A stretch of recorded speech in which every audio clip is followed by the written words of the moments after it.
नमस्कार, मी Maharashtrian online news चॅनलमध्ये आपले सगळ्यांचं स्वागत। आमची युती ही विचारांवर आधारित होती, पण मध्यंतरी आम्ही वेगळं झालो होतो। पण निवडणुकीत जनतेने दिलेला कौल, दोन्ही पक्षांच्या कार्यकर्त्यांची इच्छा आणि जनसमर्थनाचा आधार राखला गेला पाहिजे, म्हणून आम्ही एकत्र सरकार चालवण्याचा निर्णय घेतला, अशी महाघोषणा मुख्यमंत्री देवेंद्र फडणवीस यांनी केली। उद्या शुक्रवारी भाजपचे 8 ते 10 तर शिवसेनेचे 10 मंत्री शपथ घेतील, असं मुख्यमंत्र्यांनी जाहीर केलं। तसंच महायुतीच्या सरकारमध्ये उपमुख्यमंत्रीपद नसणार असं मुख्यमंत्र्यांनी स्पष्ट केलं। तर महाराष्ट्राला सुखी समृद्ध करण्यासाठी आणि राज्यातल्या जनतेच्या भावनेचा सन्मान राखला गेला जावा, यासाठीच सत्तेत सहभागी झालो, असं सेनेचे नेते सुभाष देसाई यांनी सांगितलं। मुंबईत मुख्यमंत्र्यांसह सेनेच्या नेत्यांनी संयुक्त पत्रकार परिषद घेऊन सत्तेत सहभागी होण्यावर शिक्कामोर्तब केलं। गेल्या 25 वर्षाची युती तुटल्यानंतर आता पुन्हा एकदा सेना भाजपचा संसार फुलणार आहे। सत्तेत सहभागाबाबत 4 दिवस चर्चेनंतर सेनेनं होकार दिला आणि आज मुख्यमंत्री देवेंद्र फडणवीस यांच्यासह सेनेचे नेते सुभाष देसाई, दिवाकर रावते, रामदास कदम यांनी संयुक्त पत्रकार परिषद घेऊन युती सरकारची घोषणा केली। सेनेसोबत गेल्या 25 वर्षाची युती ही विचारांवर आधारित युती आहे। 25 वर्षाच्या काळात सेनेसोबत खूप चढउतार पाहिले आहेत। गेली 25 वर्ष सेनेसोबत आम्ही निवडणूक लढवली, पण यंदा झालेल्या वादामुळे वेगळं व्हावं लागलं। हा निर्णय अत्यंत दुःखद आणि राष्ट्रवादीला डावलून आम्हालाच कौल दिला। जनतेने दिलेला हा कौल याचा आधार राखला गेला पाहिजे। सेना आणि भाजपच्या कार्यकर्त्यांची ही सत्तेत एकत्र येण्याची इच्छा आहे, त्यामुळेच जनसमर्थनाचा आधार राखला गेला पाहिजे, म्हणून आम्ही एकत्र सरकार चालवण्याचा निर्णय घेतला आहे, अशी घोषणा देवेंद्र फडणवीस यांनी केली। अखेर जवखेडा हत्याकांड प्रकरणी एका जणाला अटक करण्यात पोलिसांना यश मिळाले। प्रशांत जाधव असे या आरोपीचे नाव आहे। बुधवारी रात्री पोलिसांनी अटकेची कारवाई केली, त्यामुळे या प्रकरणाचं गूढ उकलण्याची शक्यता आहे। 21 ऑक्टोबर रोजी अहमदनगर जिल्ह्यातील पाथर्डी येथील जवखेड गावात संजय जाधव कुटुंबियांची निर्घृण हत्या करण्यात आली होती। या हत्याकांडाने महाराष्ट्राला एकच हादरा बसला होता। या हत्ये प्रकरणातील आरोपी अटक करण्यात यावी, यासाठी मुंबईपासून न्यूयॉर्क पर्यंत अनेक संघटनांनी तीव्र निदर्शने केली। पोलिसांनी या प्रकरणी कमालीची गोपनीयता बाळगून तपास सुरू ठेवला होता। अखेरीस बुधवारी रात्री पोलिसांनी प्रशांत जाधवच्या घरी झाडाझडती घेतली असता शस्त्र आणि रक्ताने माखलेले कपडे सापडले। त्या आधारावर पोलिसांनी प्रशांतला ताब्यात घेतलं।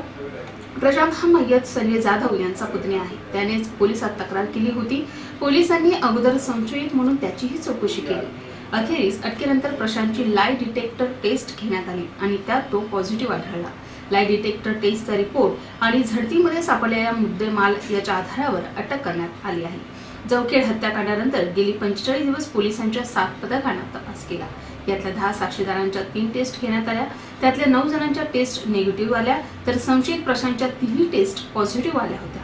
प्रशांत हा मय्यत संजयचा पुतणी आहे। या हत्याकांडाचा फिर्यादीही तोच होता।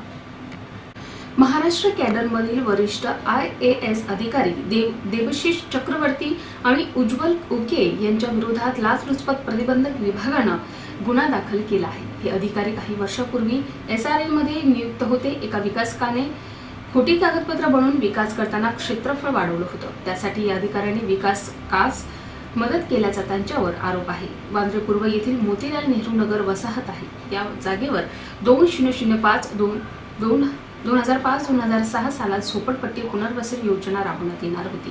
ही योजना SDIL बांधकाम कंपनी विकास करत होती। त्यासाठी त्या ठिकाणी तक्रारदाराचा व्यावसायिक गाळा होता। हा गाळा तोडण्यात आला।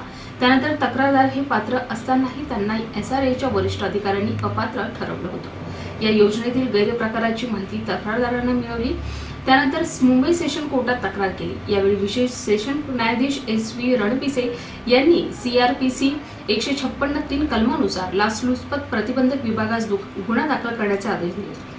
त्यानुसार लाचलुचपत प्रतिबंधक विभागानं 89 क्रमांकाचा गुन्हा दाखल केला आहे। हा गुन्हा लाचलुचपत प्रतिबंधक कायद्यांच्या 13(1) ड, त्याचप्रमाणे भादवीच्या 120 व 420, 166, 167, 409, 465, 468, 471, 472, 34 कलमानुसार गुन्हा दाखल करण्यात आला।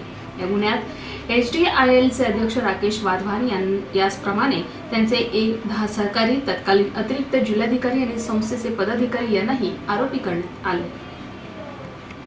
ट्रेलर आणि संगीतामुळे चर्चेत आलेला जिद हा सिनेमा शुक्रवारी बॉक्स ऑफिसवर दाखल झाला आहे। या सिनेमातून अभिनेत्री प्रियंका चोप्राची आती बहीण मनाराने हिंदी चित्रपट सृष्टीत पदार्पण केलं आहे. जिद हा 2011 मध्ये रिलीज झालेल्या द गुड नेबर या जर्मन सिनेमेचा रिमेक आहे.